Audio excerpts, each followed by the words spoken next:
Bom dia, povo! Bom dia, mas eu tô gravando aqui, tá de tarde. Pense no sol quente. Ainda esqueci de ligar o ar-condicionado.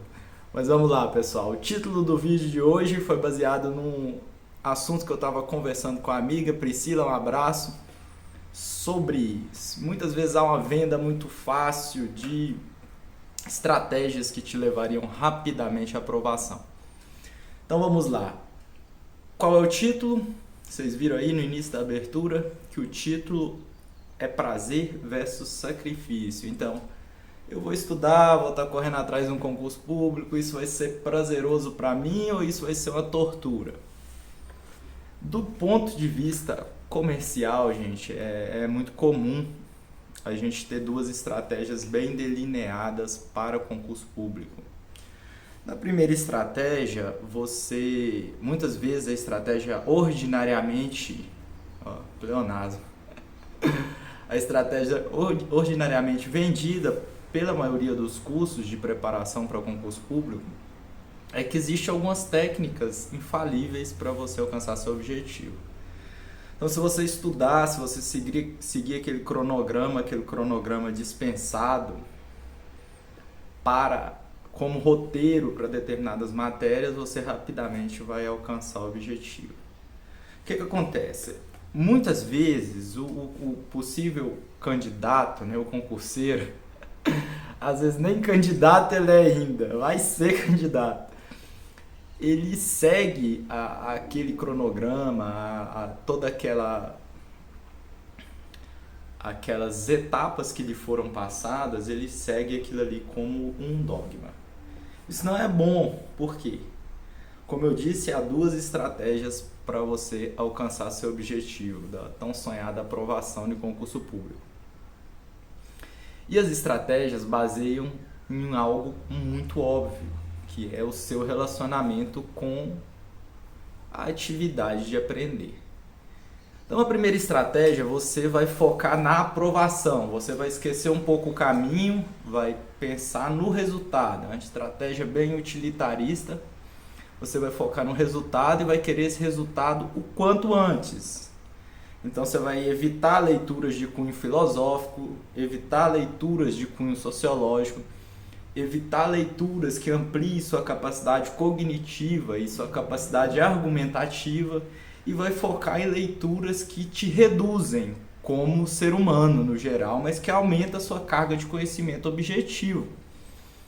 Então você vai ler informativo de jurisprudência o mais simplificado possível, você vai ler só resumos, você vai ler só apostilas, não vai ler livros, gente, incrível que pareça. Fiz a segunda fase do Ministério Público de Minas Gerais recentemente, até reprovei. Vamos pular essa parte. E vi pessoas lá que nunca tinham lido, que me disseram lá com um certo, não entendi, mas parecia com um certo orgulho, que não tinham lido nenhuma doutrina na vida, que liam só material. Então esse é um estudo que pode te dar aprovação mais rápido, eu não vou te mentir. Sim. Então muitas vezes, até tava outra vez, tava rolando um áudio no WhatsApp de supostamente um promotor de justiça já aprovado, né? Que dizia que deixe para devagar depois que você for fazer sua tese de mestrado ou sua tese de doutorado, né? Sua dissertação de mestrado ou sua tese de doutorado. Eu vejo com ponderações esse tipo de afirmação. A primeira estratégia utilitarista, eu vou ler só resumos, fazer exercício e vou focar em estar preparado para as questões objetivas e também para as questões subjetivas, mas de uma forma mais superficial. Esse estudo é um estudo realmente produtivo, eu não vou negar, mas é um estudo chato. É um estudo que você assume um ônus, que é um ônus perigoso. Por quê? Essa estratégia é uma estratégia que promete aprovação em curtos períodos. E a tendência é você não conseguir manter esse nível de estudo, esta filosofia de estudo a longo prazo. Porque é muito chato você estudar e sentir que não está ampliando seu horizonte cognitivo, seu poder argumentativo, você não está aprendendo materialmente falando algo novo, você não está mudando a filosofia de vida, você vamos seguir Gadamer aí. Você parece estar fora do momento histórico. Você acaba ficando muito distante de uma evolução pessoal, de uma evolução profissional jurídica, que eu acho importante para quem busca carreiras jurídicas, principalmente as carreiras que exigem um nível de conhecimento jurídico, psicológico, de amadurecimento maior. Segunda estratégia é uma estratégia que eu sigo, né? Eu como outsider, né? Lembrei o Howard Becker, quem não conhece, Outsider, é um livro fantástico do Howard Becker de criminologia. E outsider significa desviante, então é uma pessoa que está fora da curva. Então, pelo menos se a gente pegar a curva gaussiana ali em forma de sino, né? Eu creio que a estratégia que eu sigo, que funciona para mim, eu nem sei se funciona perfeitamente, mas é uma questão de filosofia de vida, é uma estratégia de bolar estudos a longo prazo. Como você vai bolar estudos a longo prazo? Quando você for fazer um plano de estudo, você tem que imaginar o pior cenário. E o pior cenário é a aprovação demorar a vir. É o que normalmente acontece. Se você prepara um plano de estudo muito cansativo, um plano de estudo que te veta de estudar doutrina, que te veta de estudar matérias um pouco mais aprofundadas, e que foca só naquele material que já chega mastigado para você, a tendência é que rapidamente você vai achar aquele estudo muito chato e vai tender a abandonar, porque você faz as provas, os resultados não vêm. Então isso começa a gerar um problema de crise existencial, de questionamento quanto à própria capacidade psíquica de estar realizando a prova e obtendo eles. Então, essa segunda estratégia, que é uma estratégia de um filósofo, quase um filósofo, não estou falando para você ficar lendo tese de doutorado para fazer concurso público, embora eu já tenha lido algumas por pura curiosidade, mas o que eu falo é o seguinte: você tem que mudar a sua relação com o conhecimento. Então, um neurocientista que ele se chama Antônio Damasio, ele tem um livro chamado O Erro de Descartes. O que ele vai criticar? Ele vai criticar, do ponto de vista da neurociência, a afirmação muito comum de separação, o dualismo, né, cartesiano, de separação entre razão e emoção. Como funciona a nossa mente, basicamente?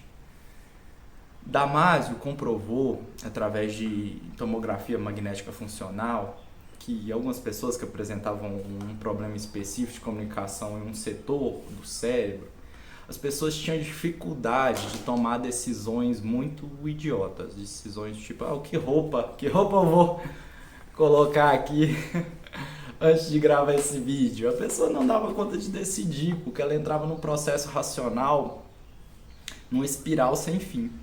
O que Damasio entendeu? Que essa separação entre razão e emoção é uma separação que tem um quê de autoritária. Na verdade, razão e emoção, elas caminham juntos. E onde que eu quero chegar?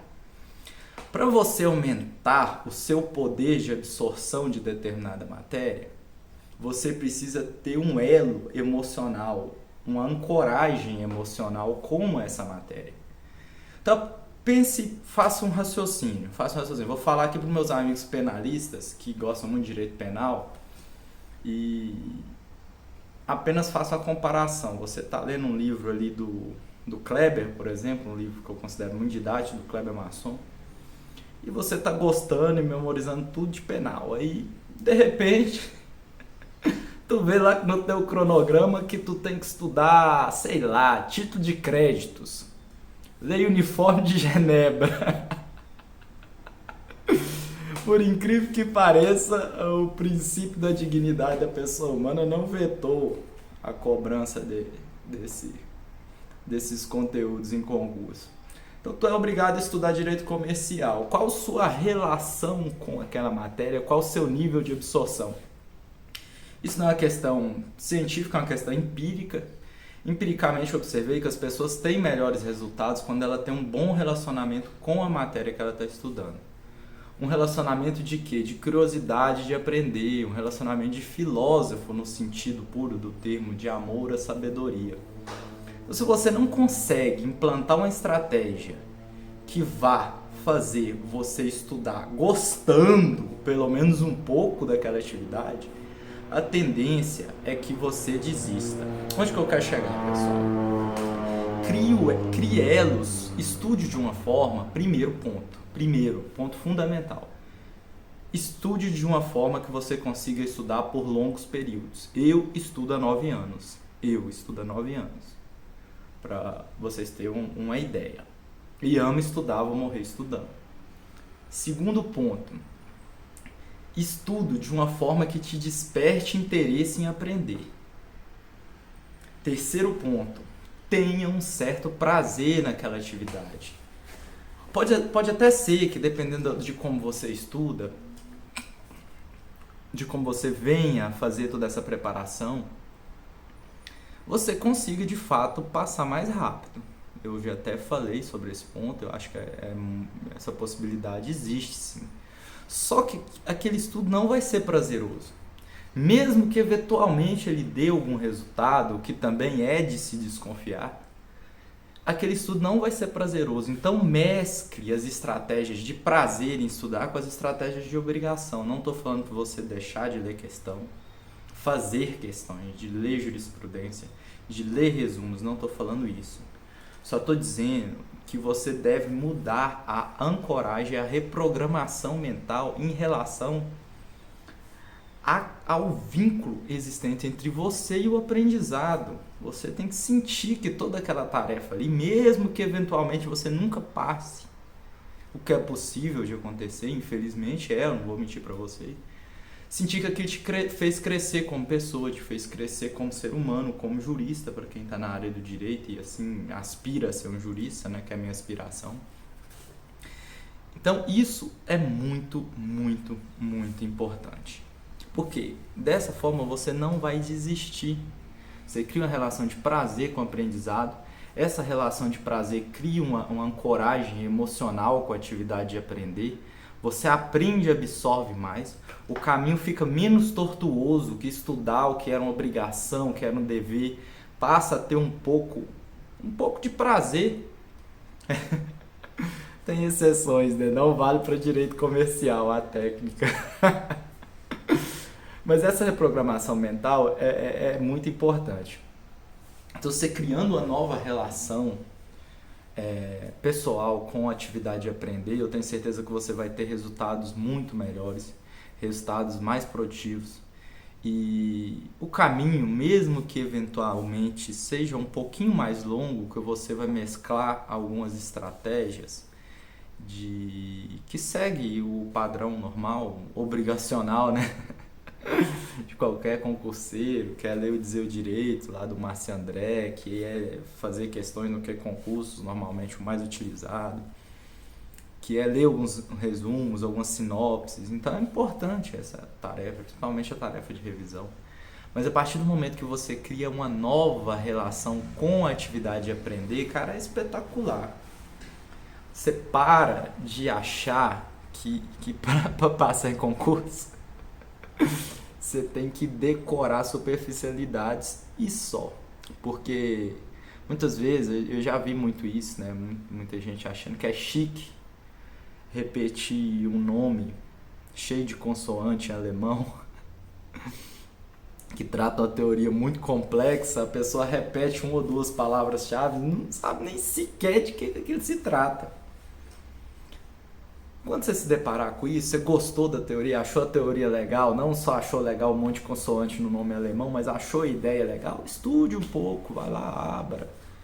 Tem vários autores alemães aí, por exemplo, de direito penal, que tem teorias fantásticas e você começa a abrir a sua mente para novos conhecimentos e dê um pouquinho do seu tempo de estudo. Se você está estudando, sei lá, 5 horas por dia, separe uns 40 minutos por dia para estudo livre, para você estudar o que você gosta, para você aguçar o seu senso de aprendizado, o seu senso de conhecimento. Eu já escrevi sobre isso que eu estou falando, eu me preocupo muito com o caminho que os concursos estão tomando no Brasil. Infelizmente, eu acho que os juristas têm se transformado cada vez mais em analistas. É uma crítica que eu sempre fiz, quem me conhece há mais tempo sabe que eu não vejo esse fenômeno com bons olhos. Mas o concurseiro, gente, o concurseiro tem que se adaptar também. Então, o que eu dou é uma dica de intercalar um pouco de prazer no processo. Não tem que ser puro prazer, sair pra balada, beber com os amigos, isso é muito melhor do que estar estudando. Mas um pouquinho de prazer, gente, um pouquinho de prazer pode ter.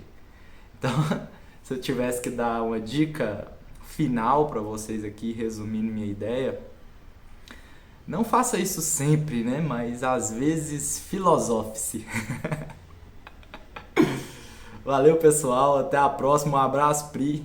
Obrigado pela dica, pela participação. Vocês se inscrevam no meu canal aqui, que eu prometo toda semana estar gravando um videozinho aí entre 10 e 20 minutos no máximo, traçando um pouco dessas estratégias que eu considero importantes para tornar o estudo mais suave, o estudo mais tranquilo, e para que a aprovação seja uma mera consequência natural do seu esforço e não um processo de tortura auto-infligida.